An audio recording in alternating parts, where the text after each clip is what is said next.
ils vont se sentir attirés vers le combat du Front National. Vous êtes sûr de ça? Mais je vais vous dire, je pense que la caste UMPS porte une très lourde responsabilité dans l'amalgame qui est aujourd'hui fait entre islam et islamisme. Parce qu'en se refusant à condamner les excès des musulmans radicaux et en faisant mine de défendre l'ensemble des musulmans, ils se refusent à faire la différence. Moi, je fais la différence. Je sais que des millions de musulmans en France respectent les lois de la République française, qu'il ne leur viendrait pas, mais même pas à l'esprit, d'imaginer pouvoir aller prier au milieu de la rue, qu'ils tiennent à la laïcité française, et qu'ils sont, eux, scandalisés de voir la manière dont les musulmans radicaux sont en train de créer, à l'égard de l'ensemble de leur religion, une crispation de la part du peuple français.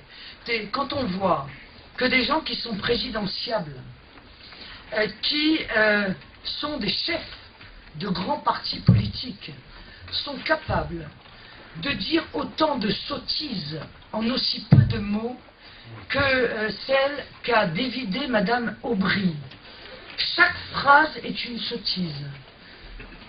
Elle dit, je ne suis pas sûre qu'elle ait compris, elle parle de moi, qu'elle s'adressait aux petits-enfants de ceux qui ont libéré Marseille, en particulier ceux des Algériens qui sont morts pour donner leur vie à notre pays.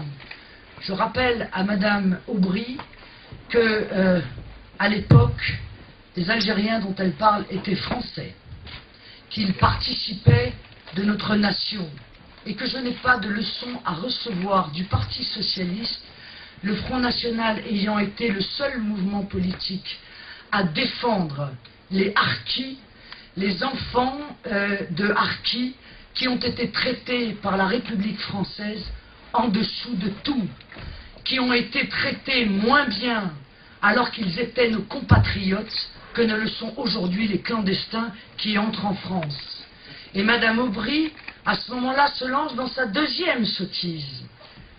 Marine Le Pen reprend les actions de son père dans des buts purement clientélistes, etc., en renvoyant aux marges de notre République des hommes et des femmes qui ont toute leur place et qui ont le droit de croire, comme on a le droit de ne pas croire, ou d'avoir une autre religion.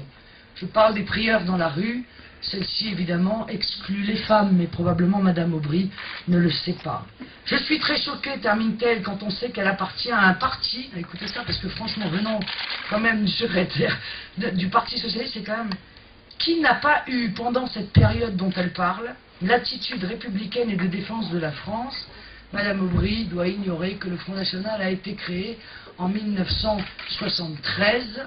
Rien que cela démontre son inculture en la matière.